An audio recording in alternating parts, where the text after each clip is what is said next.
Huge fan. That's next.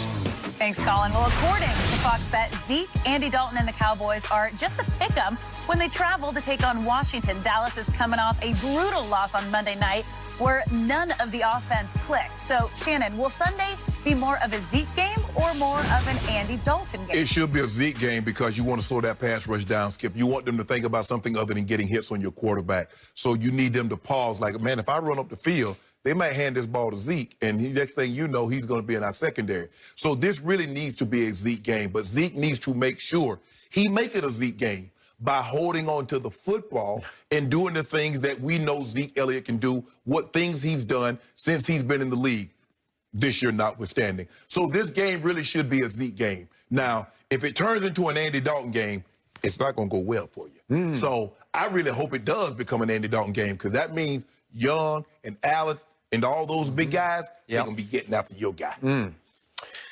So I thought Arizona was going to be a Zeke game last Monday night, and it did turn into a Zeke game for all the wrong reasons. 2 early fumbles, 2 short field drives for Kyler and company, ball game. Okay. I just don't trust him the way I used to trust him. I trust him catching it and running with it more than I do running with it. Just handing it to him and running with it. So in the end, I believe if the Dallas Cowboys are going to survive against their former arch rival on the road, it's going to have to be an Andy Dalton game. And I still say what I did like about Andy Dalton on Monday night was Vance Joseph threw the house at him. He had people all over him, draped on him, grabbing at him, pulling him, scratching him, clawing him. And I thought he escaped very well for a guy who has just average mobility. But the defensive front from Arizona is nothing like Washington. When you go Kerrigan, first-round pick, you go Chase Young, you go Allen, you go the other guy from Alabama, you got Sweat. And by the way, Zach Martin is now officially ruled out.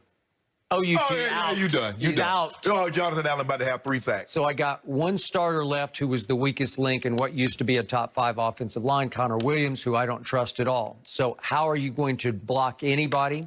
Zeke's going to have to do some blocking, more blocking than running, because in the end, what is the strength of my football team? It's the playmakers. I have 3 playmakers at wideout. I have 2 more. You want to talk about depth at wideout? Every time I look up Cedric Wilson, they're trying to get him in space and get him loose for making a play. True. Noah Brown makes a lot of big 3rd down catches for this team. So they are loaded at wideout. They're going to have to get the ball out quickly. But I believe Andy Dalton has been in enough big games and enough road games. He's been there and done all this before. He's made 3 Pro Bowls. I believe they'll have a scheme in place where they will get the ball quickly in the hands of playmakers. And if they're going to do what I think they can do and win this game 27-24, they need to get the ball from Andy Dalton's hand to playmakers. And that includes swing passes, quick passes, screen passes to Zeke. Well, Skip, if you can run the football, what Zeke also allows you to do is play action. So now we can hold those linebackers in, and you could hit the CD Lambs in those seams. You can hit the Amari Coopers down in behind those guys, and they'd be scot-free. So that's what you really need, Skip. And you heard what Pat Peterson said for the Cardinals last week. We want the ball in Andy Dalton's hand. I can assure you, every defensive coordinator wants the ball in Andy Dalton's hand. And I can assure you that I believe that Andy Dalton is better than Carson Wentz. No, stop it. We had Antonio Cromartie yesterday on the show, and he just blurted out, he's better than Carson Wentz. I told you we got the best redhead in the division. We do. It's not even close. Now you're gloating off last night when he mostly stunk it up no, until the end. Did nothing. All I know is your guy stunk it up for the whole night, and that's why you lost. Because you was bragging and gloating about 5 plays. And now look at you when he had to play a whole game. Made a mess of himself. 72 yards and 5 plays to beat the Giants. Yeah. So he did it just like Carson Wentz And think about that. And he only had 200 yards in the whole game. So he had 72 yards in 5 plays and then 200 yards in the whole game. You mean against the Giants? Against Arizona. Oh, against Arizona. Yeah. Well, against the Giants, he had 111 yards and limited duty. Exactly. Okay. So he is capable of doing that. My defense is capable of making a stand. And I realize they've rejected the teaching and coaching and strategizing of Mike Nolan. Why are you so sure they can make a stand? Because they will have on the field at any given moment on Sunday at Washington 7 former Pro Bowlers. They had 6 on the field. 7 former Pro Bowlers. They had 6 against who they had 6 on? Against the Giants, they gave up 34. Had 6 on the field against Seattle. They had 6 on the field against, last week against Arizona. And then what? So why are you so sure about this one? Sean Lee will be back. He'll be more of a leader of the defense, a tone setter for the defense. And you saw Wolf Hunter is back. He didn't play much on Monday night, but he'll play more. Jalen Smith is starting to come back into the zone. In other words, you have little to no respect for the Washington football team. That's what you're telling me. Well, Kyle Allen, I don't have huge. No. He's one guy. It's a team. So Skip Bayless, the Dallas Cowboys #1 fan, has little to no respect. Are you going to own that right now? I own that. Okay. But I've never had. I grew up having no respect for them. They got something for you. And remember, we got Randy Gregory back who can fly off the edge. So we got people who can rush the passer. We got D. Law. We got Aldon Smith. I think we're good to go. All right, that's all we have for you guys today. Thank you for hanging. The team after the team that they're supposed to play. And then he clarified it, say we're taking one game at a time, is that the most important opponent is Washington. You don't worry about Philly. The Philly should be the last thing. You shouldn't even know where Philly is on the map. You shouldn't even want a Philly cheesesteak. You shouldn't want anything Philly. Philly should be the furthest thing from their mind. The most important thing is the football team that plays in D.C. That's where your focus should be. But it's still, Skip, because everybody in this division is horrible. This isn't a must-win. Think about that, Skip, for a second. You have a team. You have teams. Nobody, 7 weeks into the season, has more than 2 wins. Nobody. And you talk about must-win. Man, y'all lose 3, 4 more games and still win the division in a row. It's not a must-win. Just got to play better. And I know Washington is offensively challenged. They score about 18 points a game.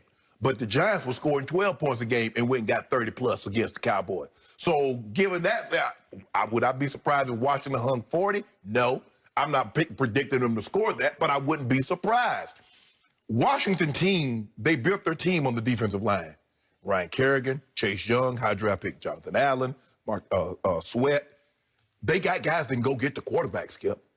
And so with that beat-up offensive line, so now you're starting Cam Irving, and you still got, backups playing other positions.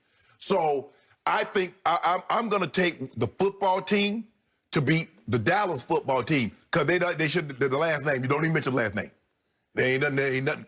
The Dallas football team plays the Washington football team, and I'm taking the Washington football team 24-23. Does Dallas even qualify to be called a football team? I don't even know, just a team. Okay, the Dallas team. I'm taking the Dallas team then. You have my back up against the wall right now because I spent all night and very early this morning trying to convince myself that Dallas can win this game, even against the Washington football team, which has won 1 game, and now it feels like long ago because it was opening day against the Eagles. Yes. When the Eagles were really bad. They came from 17 down. They did. So what do I know about my quote-unquote football team? I know that my defense is on pace to give up more points than any defense in the history of professional football. I know that my offensive line is a disaster zone, that only 1 starter is left if, in fact, Zach Martin can't go, and he did not practice all week with a concussion that he suffered, obviously, in the previous disaster against Arizona on Monday night. Remember, they played Monday night, and they have to travel after a Monday night game. Not cool. No. Not the best circumstances. That's not ideal. No. So is Zach Martin going to play? I have no idea, but you could say it's doubtful that he's going to play. Right.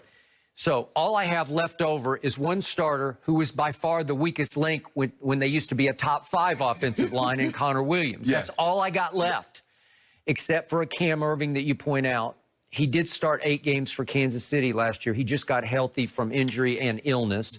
And he was once upon a time long ago the 19th overall pick out of Florida State in the draft. So, okay, so you got some tiny ray of hope at left tackle. But I also know that my team is leading the league by far in turnovers and that my defense does not take the ball away. Hence, my team